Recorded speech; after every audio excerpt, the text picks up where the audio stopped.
In this video, I'll teach you to conquer performance anxiety.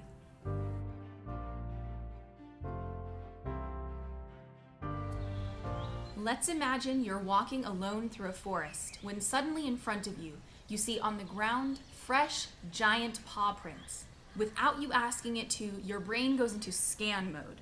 Your optional bodily functions are turned off and all of your attention is directed towards just your sight and your hearing. Your eyes start to flick back and forth as you try to read all of the movement in the forest around you.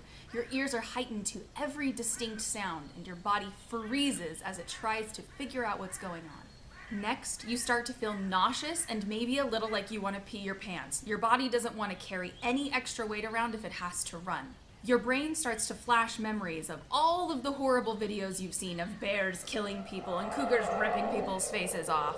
Your jaw tightens and triggers the release of adrenaline as your body prepares for a possible fight. Snap! Suddenly in front of you appears not a bear, but a giant-ass dog and a yuppie running along the trail.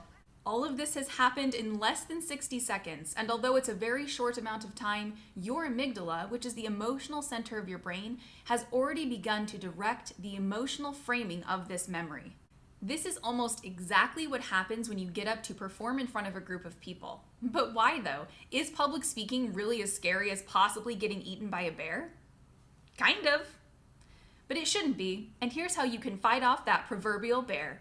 The first step is to stop predetermining negative outcomes and instead predetermine positive outcomes.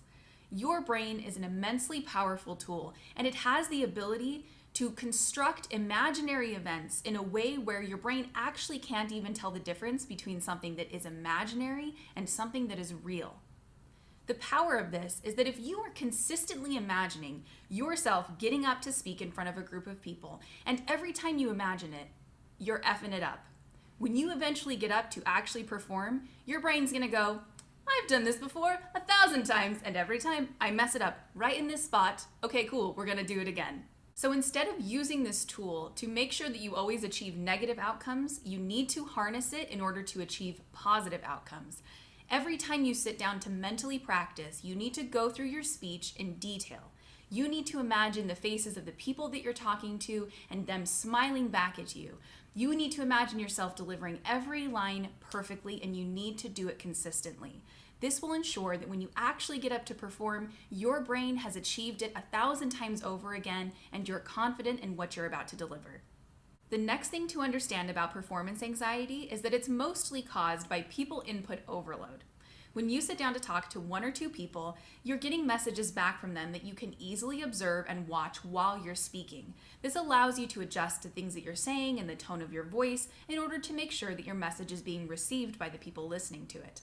When you're talking to a large group of people, you don't have this ability. There is a max amount of feedback that you can absorb at any given time, and it's one of the main things that causes that instant fear when people imagine talking to a lot of people at once.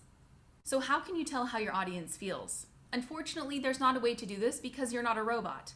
So the best way to do this is to think about it from the perspective of your audience. They are looking for your emotional feedback just as much as you are looking for theirs. Use this advantage to control the tone of the room. Walk up to the stage and feel confident and calm. Fake it till you make it if you have to. That audience is looking for your guidance to tell them how to feel. The next tool is probably the easiest. Relax your jaw. Your jaw is the main tension trigger for the rest of your body, and jaw tension is the thing that triggers the release of both adrenaline and glucocorticoids. These are the stress hormones that tell your body to go into that freeze, fight, or flight response that I described in the beginning sequence.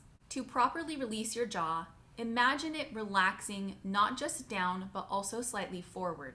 This is the natural movement of your jaw. Imagine and feel. If you're doing it correctly, you should feel the back of your neck open up and relax. This is something that takes a few tries, but once you master it, you will feel the stress release in the entirety of your body. It's that powerful. A quick little bonus tip, bananas are natural beta blockers and actually inhibit the receptors in your brain that take on those corticosteroids. Instead of hitting your internal panic button, try eating a banana instead. The last thing, Once you're done performing, you need to digest your memories with positive framing. As soon as you step off the stage, or as soon as you have a moment to and you're still high on that adrenaline, you need to sit down and make a list of everything that you did good. And I know this sounds like my inner kindergarten teacher, but it's very important. Your brain is going to conjure up every negative memory it can around that scenario, and framing the positive ones in a way where you have them actually written down is really helpful when you go back to reference it later. This will make sure that the next time you get up to perform, that you're not only remembering the things that you did wrong, but largely remembering the things that you did well. This can help give you the courage to continue practicing. As you can tell, this is one of my favorite topics. It's something I get asked about a lot. So if you have any questions, put them in the comments below. If you liked this video, give it a thumbs up. And if you don't give it a thumbs up, tell me why in the comments. Subscribe to our YouTube channel, NOOTRL EPT, for more content like this. I'll see y'all in the next video.